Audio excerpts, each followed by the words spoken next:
Welcome to another beautiful day in March. I'm Will Keeler. I'm Jonathan Estes. It is beautiful today. Oh, yes, it is. Maybe. Hopefully where you are, it's beautiful. Some people, probably most people watching this are in warm climates. They also could be watching this later on, and it's not March anymore. I don't know why you would, though. Interesting tidbit.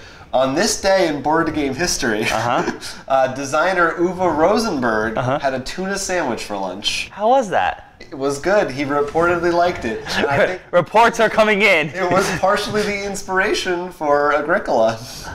I can see that. Yep. Like the bread. Yeah.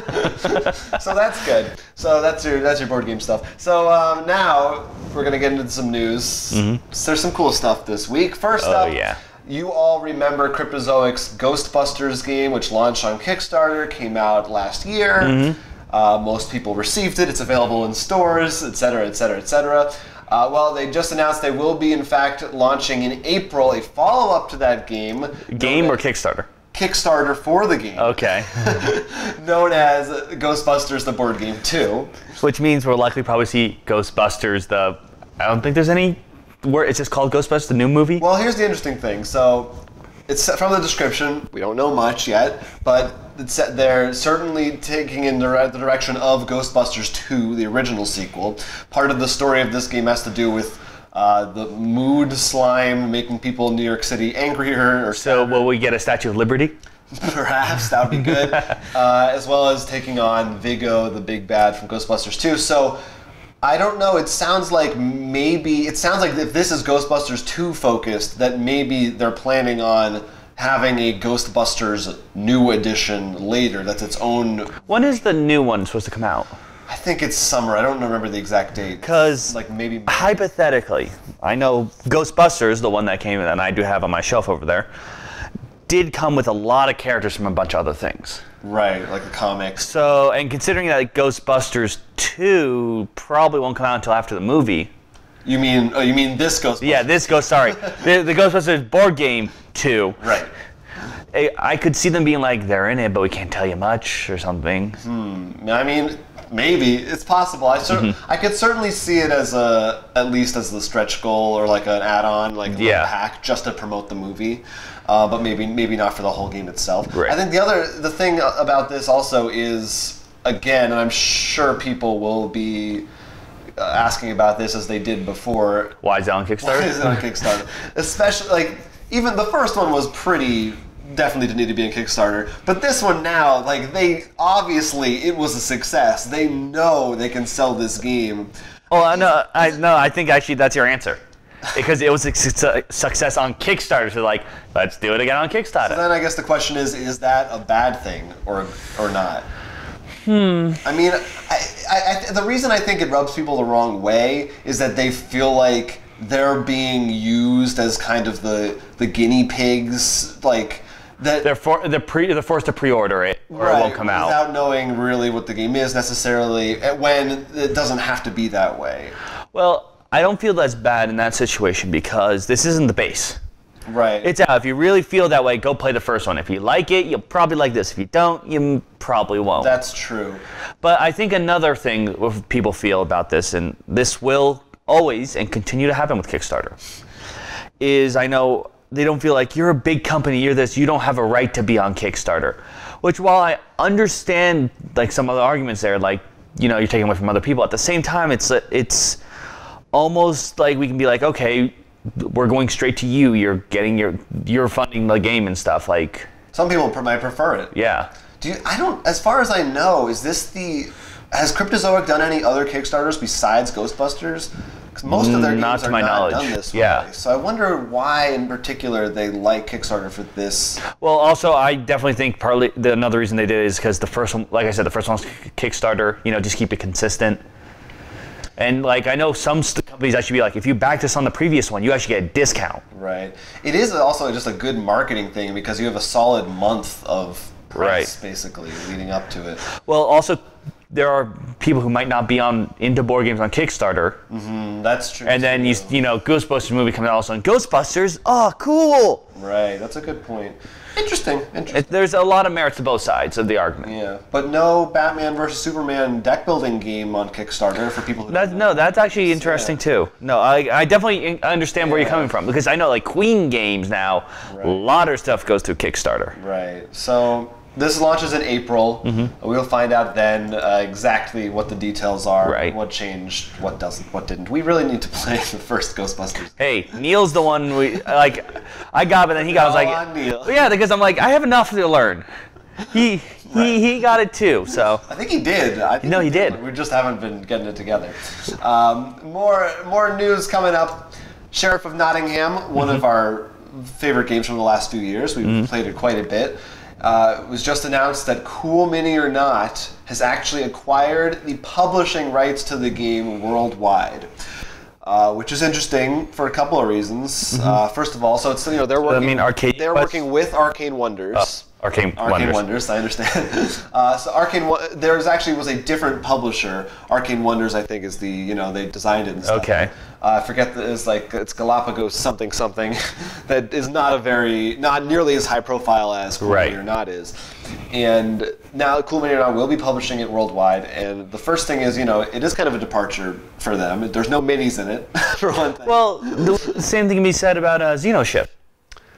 Oh, that's true. That's true. You're right. Yeah, that doesn't have minis. And but, you don't say that the new edition can't come with a miniature for the sheriff. How do you define miniature? There's a standee in there. The other thing is, in their press release, they mentioned that the possible expansions, which I had never heard any rumblings about for Sheriff. Illicit ducks now. Yeah, so I wonder if that means. Sounds like that's more likely now that that's coming, and I wonder what those are going to be. Like, is it just going to be? Do you think it would be just more cards? What new gameplay? Well, one thing I would definitely want. More people? Yeah, add more. That was actually the first thing I was thinking of. And it doesn't count when you accidentally got an extra board in your box. I have 2 purple boards in my copy. I could think of maybe something that somehow you actually give to other people.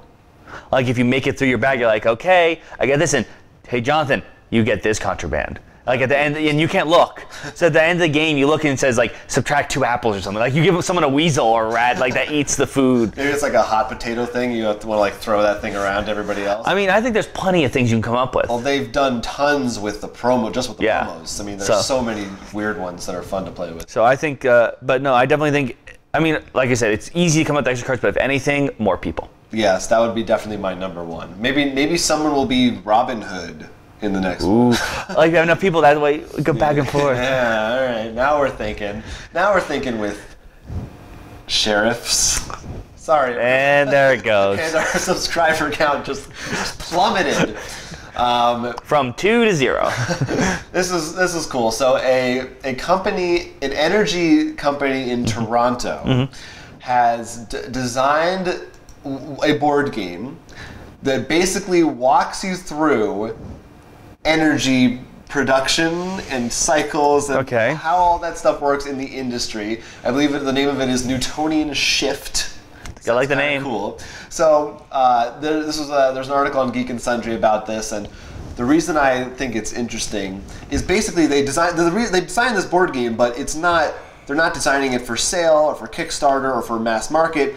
It was designed to actually teach employees at the company what it's like in their industry and how things work.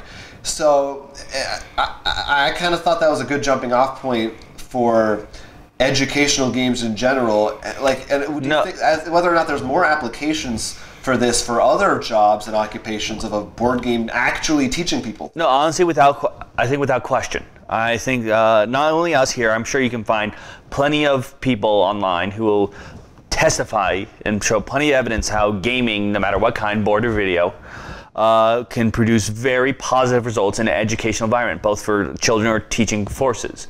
In fact, you can learn a lot more of how to deal with people cooperatively. I mean, just like how we've played games in our group, we sort of learn how different people can rely on for certain objects, or like how people handle under stressful situations. Plenty of educational methods. We've definitely learned. There's definitely like things you can learn I don't know how to say what I want to say. Like, not superficially, but like it's like with a video game. Like, yeah, you get good hand-eye coordination, but compared to a video game that like teaches you how to program something, you know what I mean? Actually, they made a board game for that too, of how to program. Yeah, well, I think maybe this is where you're getting. I mean, like how it teaches hand-eye coordination. I think for me, especially in gaming, what I learned a lot, board games more, not video games in this situation, or at least video games of the late. I learned a lot more of being like, not just, I'm just going to shoot for first. Like, you can't just do that. Like, there are plenty of times, especially like, imagine Munchkin. You go ahead, everyone's going to start hitting you with things. More life lessons than... Like, so you learn how to more navigate around other people. That's definitely... I think which is very good. For pretty much... Yeah, I think... I think recently a video show I like to watch a lot, Extra Credit, they constantly talk about how education should be and video games should be in education, and plenty of research on it. And they recently talked about how one of the big hurdles they never thought about before, which sort of applies to this, is pretty much the literacy of games. And I'm not talking about like, can they read the instruction booklet? Like, some kids, for example, won't really know like what deck building mechanics are, or understand drawing, because they just don't have the upbringing of that. Right. Some kids have had an iPad since adults, yeah, who haven't had an iPad since they were 2. Some have. So like, there's this disconnect there of how do you make sure everyone can be able to take from it, and of course, then at the same time, there might be someone like, for example, who might, like, I'm not as confident in playing if there's a PvP first-person shooter. And that could actually hurt some people's like willingness to branch out and learn, because they feel like, oh, I'm just going to screw up. And then they actually brought up board games in their video, and they said the problem with that is how are you going to make sure that, because sooner or later, especially if you're doing it in a situation where lots of different people, you're going to lose pieces. Which is an interesting thing to also think about. So like, if you make a board game, something like this, accessible, how do you make sure, like, can you print and play them or something? And and how do you make sure that it can hit enough people, make sure everyone can understand it no matter their upbringing?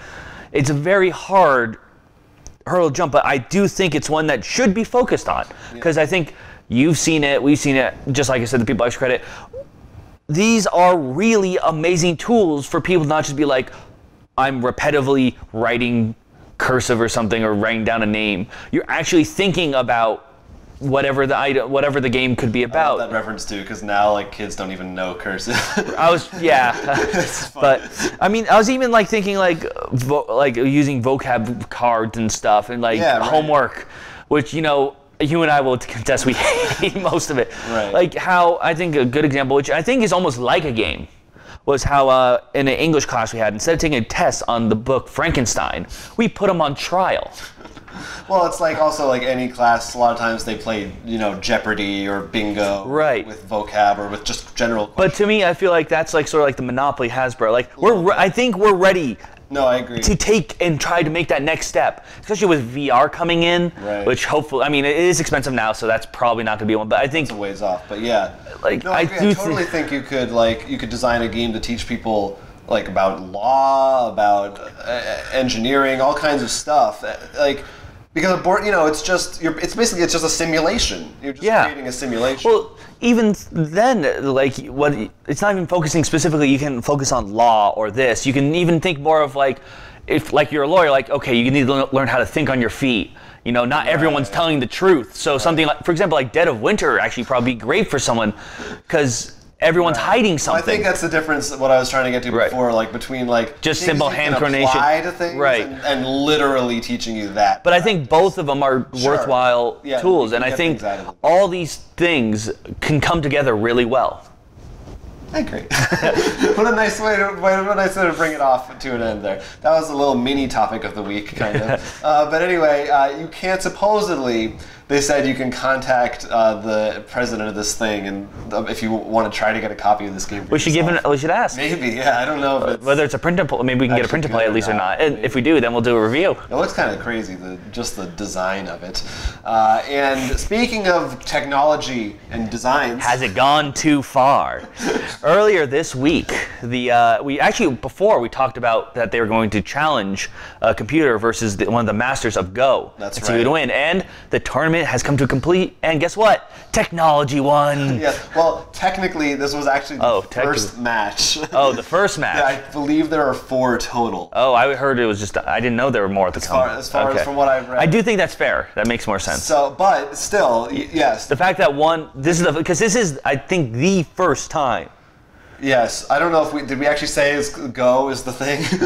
Yeah. Google has We did mention Go, because remember you were complaining about Go. Oh, no, I mean just now. Oh, I thought Anyway, Google had this thing called AlphaGo, that's the name of the AI, and it actually did, as we said, defeat the world champion of Go.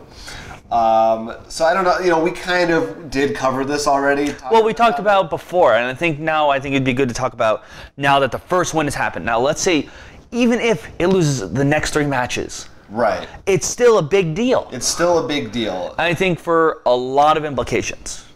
And of course, I'm going to guess it's going to give it a much tough fight. First of all, I think Go is like the highest standard in terms of an AI beating. Because there are so many possible moves that it's really, really hard. Unlike something like chess where you can kind of solve it. Now, you can't solve Go. I do think there are both sides. They're being good and bad. So we should look at both of them. Bad news, we'll look at bad first. Google or other companies could probably use this program to have much better tracking systems for our shopping habits or whatever it may be. And well, I live with someone who's very paranoid about that. So I was thinking more, I jumped straight to Skynet. Oh, if you want to go that far, yeah. But while these are possibilities, I think we can also look at some of the positive things, and even some smaller stuff. Like, for us, virtual board games could actually have a CPU unit that actually would be interesting. Video games could have actually much more I hadn't thought about that at all. Think about how better AI for entertainment. For entertainment, yeah. Like, imagine you could play a game. They could make a game like Fallout, something where you make your own decisions, and they could actually make the computer see like, okay, look. You're nice and all, but it's really weird how you steal stuff. Like, you could really mess around with the AIs with interacting with you. Also, and even the digital versions of board games now, making them much more compelling to be able to play against opponents. Unlike, we've come a long way from Magellan in the Settlers. Oh my God, yes, Magellan. Would even be greater with board, because you can give them these advanced AIs and stuff. You could do really interesting puzzles. Like, imagine if you made, within the game, so you can play Ticket to Ride and stuff, but what if you could be like, okay, we made an interesting puzzle, this AI can do this and stuff, and you start off with these roads, how do you beat it? The AI, you can do a lot more interesting things, I think, with the digital versions of the game. What if there was a game, hear me out, it's digital, it's online, and someone in your group, you have to play with random people, someone in the group is an AI. And we have to call it a Turing test. And you have to figure it's real Cylons. Oh my God! Battlestar oh my God! They're actually robots. Oh my God, yes! That'd be good. Can we actually, someone has to make it actually called Turing test. Yeah. Wasn't there actually a game that was called that, a Kickstarter maybe? There might have been. But it was different. Anyway. No, I think I'm very excited to see where this goes. And yes, while I understand both sides, I'm going to stay positive until I see, actually signs of I'm usually always on the side of advanced technology, whatever the cost. He's already waiting in line. Jurassic Park would happen. No, you're waiting in line for Google to just put a chip in your brain. You're like, just do it. You don't even know what it does. Just put it in Google. I'm ready. I'm not asking if it should. It's not in my vocabulary. We're doing it. But before we reach that point, there are some Kickstarters. I love Kickstarters. So many good Kickstarter Pickstarters. First one up is called Hunt. Yes. Tell me about it. This actually swims very well with what we were talking about before, because it's actually a digital version of a game. In this game, you and some fellow hunters walk into a mansion to hunt and find this evil monster. However, one of you are not what they say. Oh. One of you is the monster. And what's interesting about this is it's still competitive, so it's whoever can get the last blow on the monster. So it's sort of like Cutthroat. Okay. But the monster, is trying to fight back. But what's interesting is the monster, there are 5 different attributes cards, and the monster gets 2 of them. Depending on what 2 he has, it tells him whether he's like a vampire or a, werewolf. And it's up to the human players to not only decipher who is the monster, but what kind of monster they are.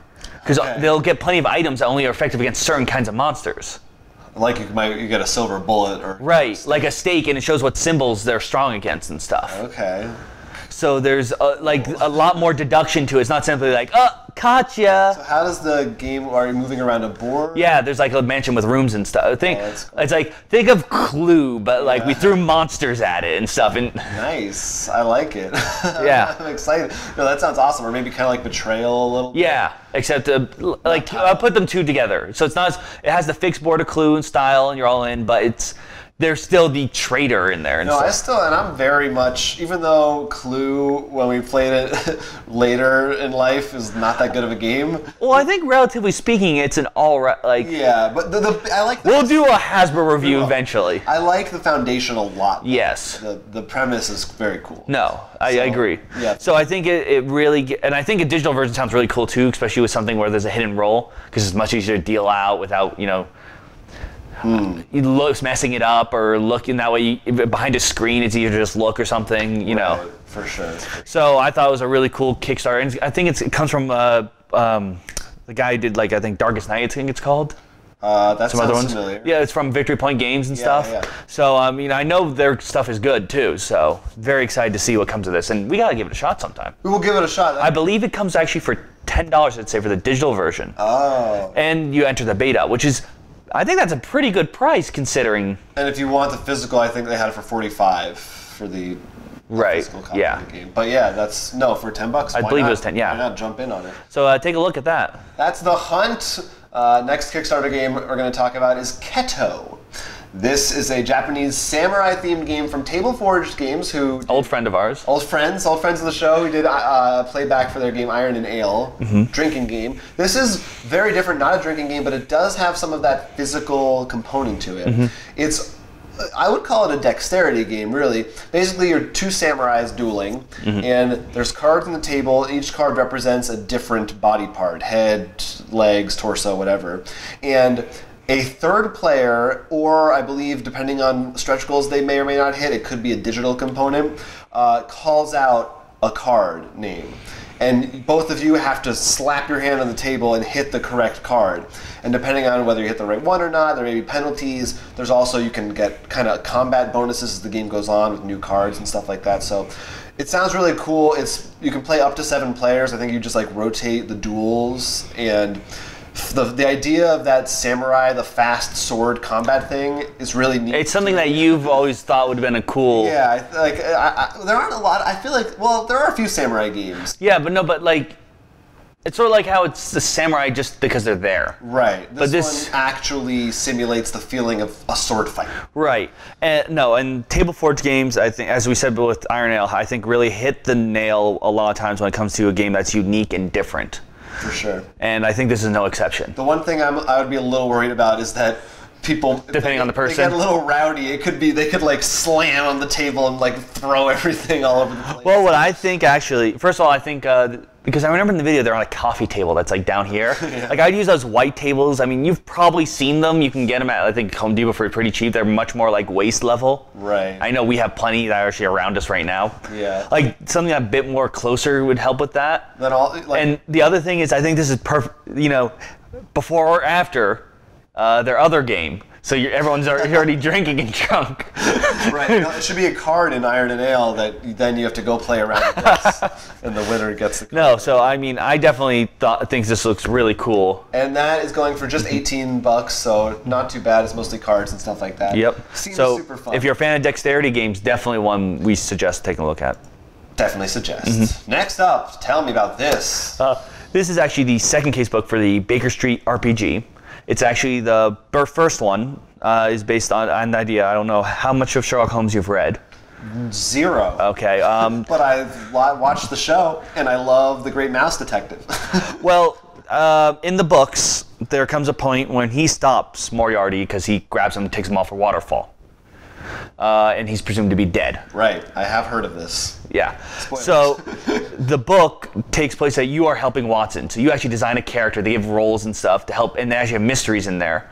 And they give the GM a threat track and like a ranking of like what's London's like, so you might not be able to deal with higher society as much. Like, you know how it's sort of weird how we're like this, like the kids in Sherlock Holmes, and yet the ambassadors talk to us and stuff. Right.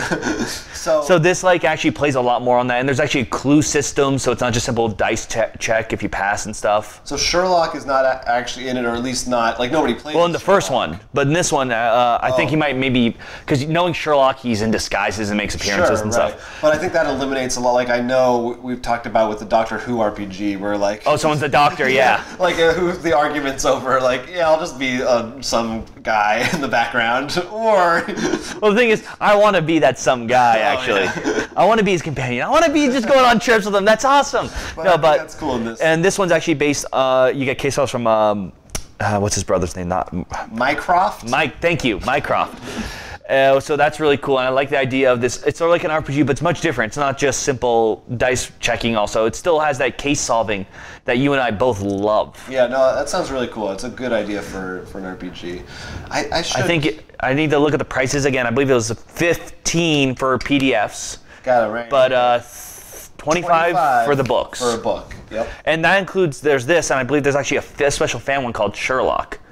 Like made by fans that I think they submitted to them at the time was good. So I think a lot of cool stuff. If you're into RPGs and mysteries, this seems to be the kind of thing you should look into. At some point, I do want to get around to actually reading those books, because I'm sure I would love them. I have the books upstairs. You can just borrow them. I'll take them from you. And finally, our last Kickstarter, which if you watch our playback later this week, we're going to be doing a study in Emerald. So that has some of Sherlock and some of this in it. Well, if you also watch our playbacks, you've noticed we've played a game called Cthulhu Wars. Yep. And this is from the same creator, Sandy Peterson. It's called the Cthulhu Mythos for Pathfinder. What he actually did was actually make like a bestiary and rules to fit all Cthulian, Lovecraftian lore and monsters into your Pathfinder game. Conveniently, he also has miniatures of them from his game. So if you have Cthulhu Wars, or planning to, pretty much you can buy this book and you can use your miniatures in the Pathfinder game then too. So like if you play on a table with miniatures, you can be like, all of a sudden this appears, and he may even make rules so you can maybe even survive some of these combat encounters, I believe, as the beginning says, as well as you can actually buy a lot of miniature packs from this. So if you don't have the game and you're like, well, I want to do this, but I don't want to put Cthulhu in per se, but maybe, like the Lang Spider or something, like you can buy packs for certain things. So it's definitely, that's what Sandy Peterson loves to just make these Kickstarters very customizable. Yeah. So you can buy, I believe it's $35 for the book or one pack of miniatures alone, and there's higher tiers in the add-ons, so you can fit whatever things you like for whatever your campaign is. I'm already back because I'm like, well, I already have all the Cthulhu miniatures for the game, so. It's pretty cool. It seems like there's a lot of, I see a lot of these fan-made kind of Pathfinder add-ons. Not a lot for D&D though. Well, I know that Sandy Peterson actually worked with Pathfinder before. Right. So I can understand why you might go into that. And probably, I'm guessing, even though we have this book, we could probably find a way to convert it back into D&D. Because we're currently in a D&D. Seems like maybe the Pathfinder system, it lends itself more to that. It might be, yeah. I do know there is a gunslinger class, so. I am curious though, because once I get this book, is as we said before, because most of the times when I do think Cthulhu, I don't think medieval.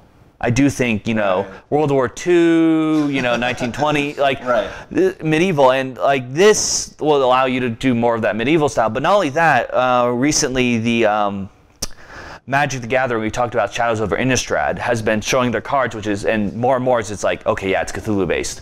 Right. And in fact, they announced the story behind some of the angels, why the angels are evil now and killing everyone. So I'm very curious to get this and be like, so you can actually see too, like, oh, so that's how Cthulhu might work in a medieval. Now that I have this book to actually do that, maybe I can actually write a story or something to fit them in. It's pretty cool when they, I want to see Cthulhu with Western or Cthulhu with... Well, Cthulhu Western is Shadows of Brimstone. Oh, yeah? Pretty much, yeah. All right. That's another one we need to get to. I'm always a fan of when they do that, when they bring two different genres basically together. Well, to me, I think one of the reasons why this is going a little off, but Cthulhu just... We're done, so for one, we love, everyone loves Cthulhu, but to me, Lovecraft made, like, the American mythos. Like, to me, in terms of outside the Native American, like, really, that's the, like, it feels like that's the legends to me that really... Interesting. And a lot of people like that because it sort of, it doesn't lock you, the Cthulhu doesn't lock into a country, though. Sure, I mean, Massachusetts is a big place in many of the towns, but he's they're all like interdimensional gods in essence, so they can pop up anywhere. Lovecraft had many of his stories pop up in different places. So I just think it tends to fit across time and space in a lot of different eras. I like that. But I digress. You sure do. Well, we got a couple of viewer comments. Some people like to they ask for someone to translate script. You haven't seen the version for the deaf, or it's just everyone? Yeah, it's closed captioning. We don't have closed captioning, unless does YouTube still have the terrible, like automatic closed captioning? I don't know. Works right. Anyway, so we got banana phone. Those. So first of all, not gonna name anything specific, but people are still going back and forth on Pandemic Reign of Cthulhu. Some people think it's not going to be anything worth buying. Some people are going for it no matter what. It's interesting to see that. So, going back to what I was just talking about, mixing Cthulhu with everything. Right. So still a little bit of a controversial subject, I guess. Last week we put... And your thoughts on this subject? I think we covered it. Okay. So none of them have changed your thoughts and views? No. There hasn't been any like crazy arguments or anything. Just a little update that there's still controversy. But we'll find out when it comes out. Is my position. Oh yeah. I think there's no reason it couldn't be decent. At least decent. Last week we put up our playback for Spyfall, which was really fun. You should definitely check that out.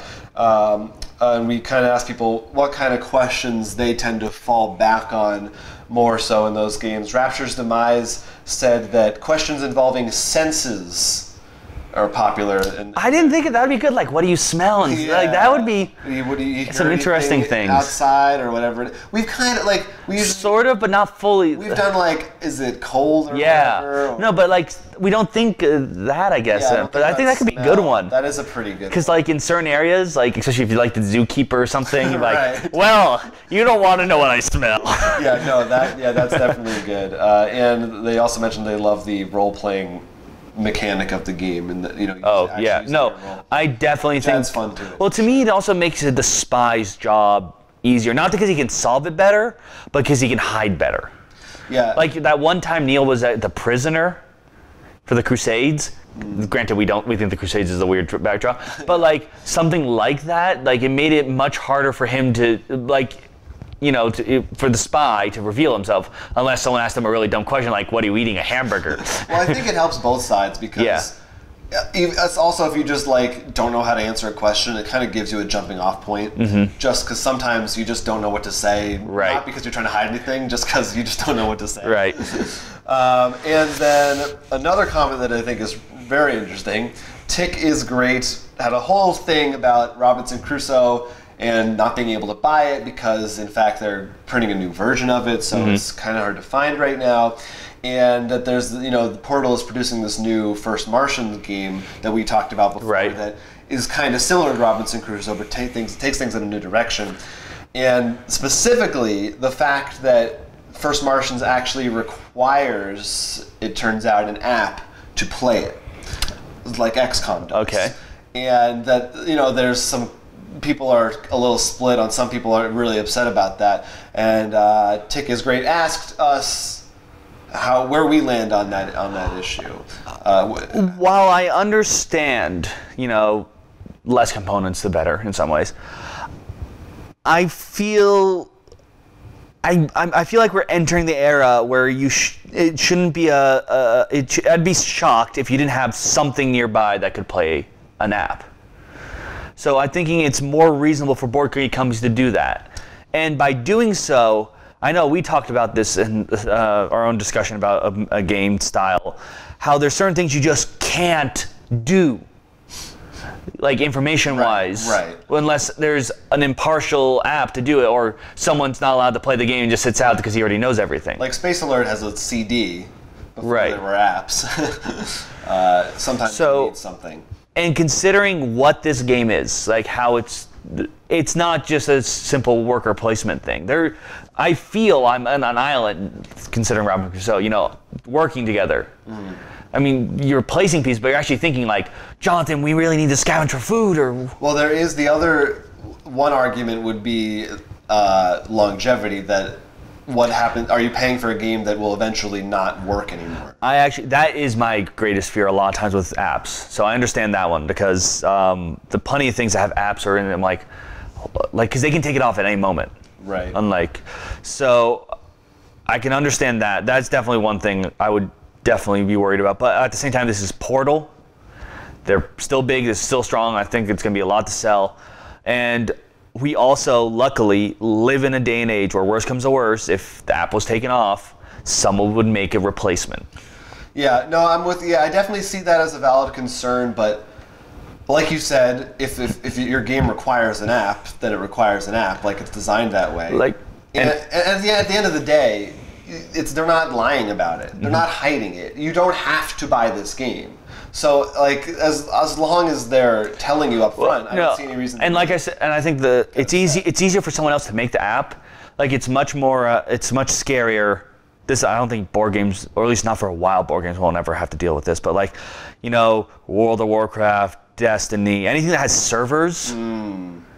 True. Because they actually will most likely take down eventually, because no one's playing it enough. Right. If you have components and you need an app, you might be able to figure something out. If you're playing an MMO, you're out of luck. Yeah. Unless you're designing it from scratch. Yeah, that's true. It's a good point, and people pay for those all the time. So. Literally. Yeah, so I'd say this is a much safer bet than that. So, yeah, overall, I mean, I think it's fine. I think if you're making a game, if the game is good, then require whatever you want. No, I mean, I would like to see more games use apps, not because I just want to have everything on a phone. Granted, certain games I do, but I feel like there are some things apps can give board games that you just, like we said, like giving information to everyone or something somehow. So couldn't you kind of say, maybe this is not fair, but it's like, well, I don't want to buy this video game because what if one day my video game console breaks? Like, everything requires something. Well, I think the difference there, it's like I said, is it's not that yours thing broke, it's that they literally out of nowhere just took it off. So it's sort of like it's... Yeah, I mean, I see it. It's two different avenues of the same outcome. I mean, what if you're... So overall, we're still positive on it. We've enjoyed XCOM. Yeah. I can understand, I include Space Alert in there too, even though it's not an app, it's basically the same idea.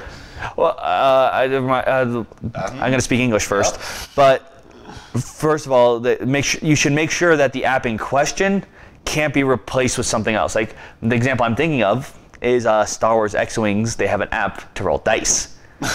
That's not what you want an app for in that game. There are other things that would be great for apps, not dice rolls. I just hate rolling dice. I just want to press a button. An app should be there to do the thing because it'd be very hard or require so many more components or just people can't know.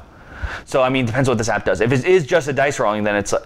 Then it shouldn't require. Then it doesn't require anything. Exactly. So it's not a... So that's why. I assumed because knowing what this game can do. Right. But, yeah. A lot of randomization and different elements and things like that.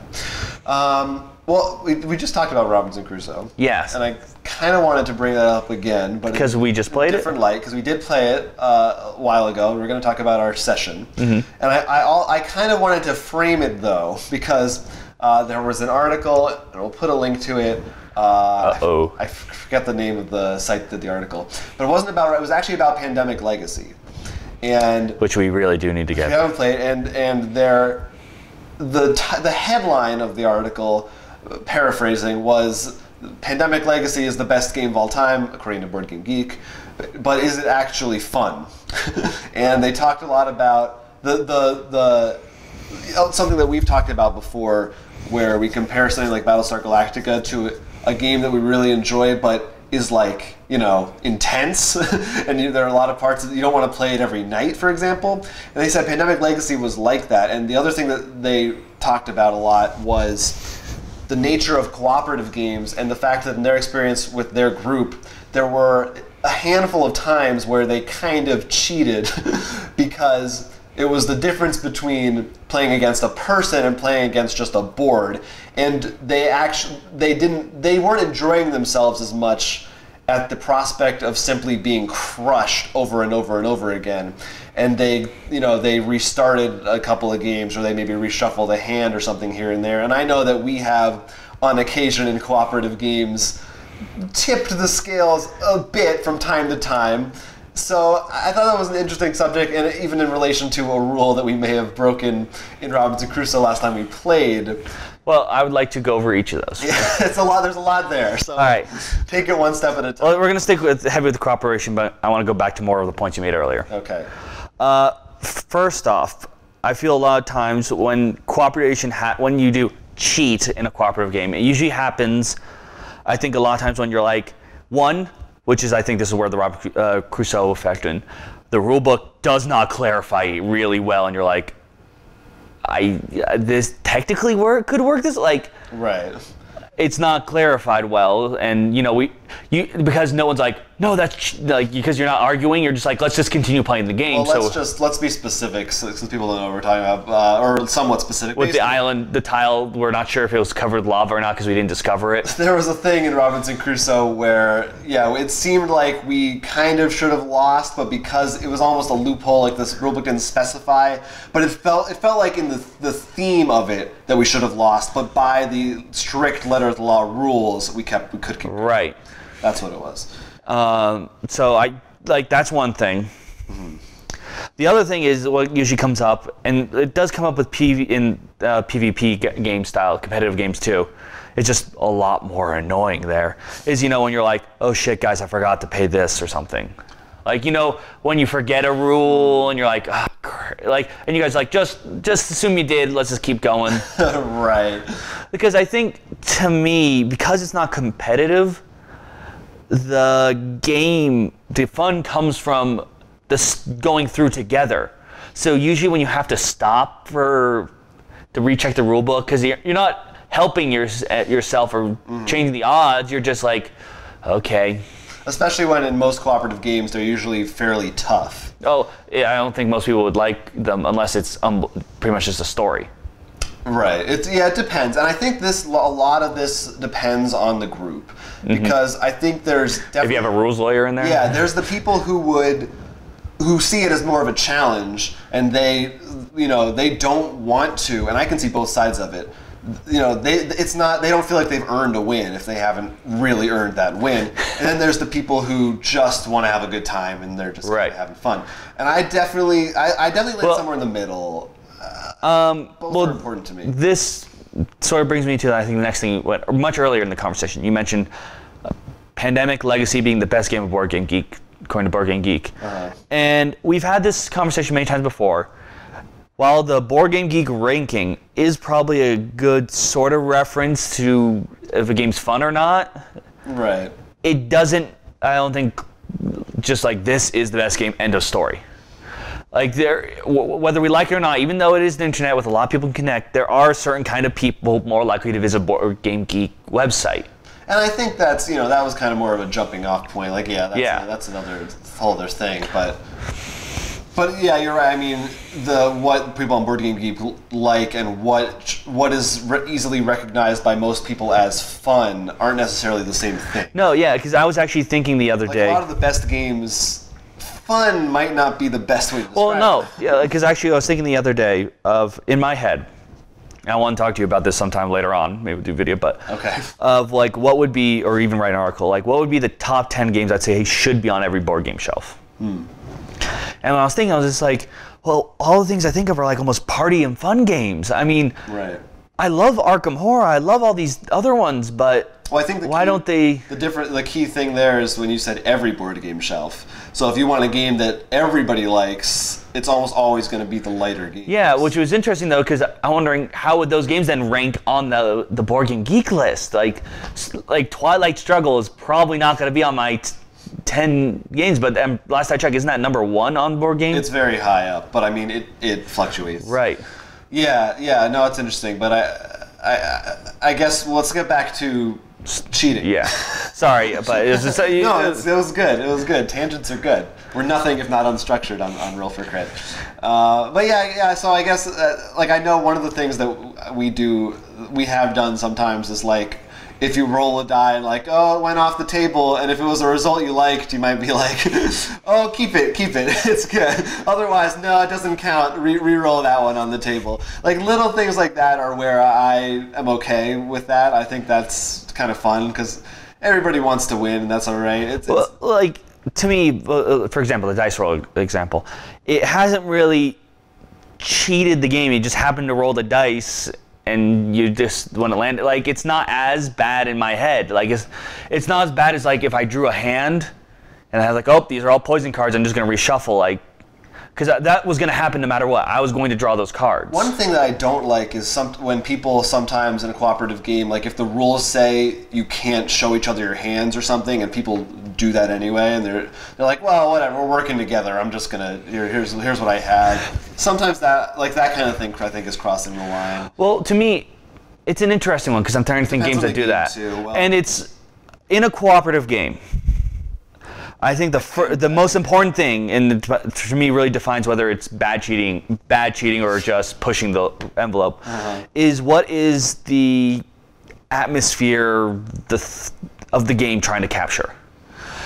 For example, Space Alert. You know you're not supposed to, like... Because the game is pointless if you... Right, exactly. Right. But, you know, something more like Arkham Horror, almost everything's open and stuff, so I don't think, to me, that... And off the top of my head, I don't remember if Arkham Horror has that rule. Like, I think sometimes you can have some things in hand. But I mean, I guess the one I was thinking of was Pandemic. Which, right. In Pandemic, it's actually there to help to eliminate the alpha problem. Right, and I think that's the thing. There's usually a reason for it. Right. They put it in there. No, that's why I'm saying look for why it's in there. Like, for that, you can still say, I have a red card, or I have this. Right. The whole idea is you want to be talking. Right. And I think that's the concern. And then Hanabi, on the other hand, you don't want to be talking. Right. And then sometimes this is kind of a different thing, but in Battlestar, you're not supposed to discuss specifics a lot of times because it's sort of to protect Cylons. Because if everyone could say everything all the time and somebody didn't, you would know they were lying about it. So that's kind of a different thing. No, it's... That I think is interesting. Yeah, and that's why I think in that group usually we're like, I can help a lot, I can help a little. And I think that doesn't ruin the Cylon. He can still lie his mouth out about that. Right. Or like, I can help this dice roll. And then they -1 it, and we're like, you mean plus? He's like, no. And then we're just like... So, yeah, I'm very interested to find out where other people land on this. And how everyone hates us, the fact that we even thought of the matter of... Yeah, I don't know. Probably a lot of people are like, oh, we do it all the time. Who cares? But, I mean, that is what it is at the end of the day. As long as your group is having fun, I don't care how you play your game. That's all that really matters. Just don't come to our table. Don't come to our table. Let us know what you think, or suggest a future topic of discussion. That would be great. You could leave a comment right here on YouTube, or email us, rollforcrit@gmail.com. And let's not forget, give suggestions for playbacks. We're actually going to take a recent suggestion, and it's going to be later this week, for Study in Emerald. Yeah, so look forward to that. And, you know, you could be just like Tick is Great, who gave us a good question earlier. You can also follow us on Twitter, @RollForCrit, or our personal Twitters, or you can go to our website, rollforcrit.com, where we sell games there, including... So many of the ones we mentioned. Some of the ones we mentioned. Some of our favorite games, such as the ones we mentioned. Go check that out. And plus more videos like this one, news articles, lots of really cool stuff. A great source for all your board gaming needs. But for now, I'm Will Keeler. And I am Jonathan Estes, and this has been Roll for Crit.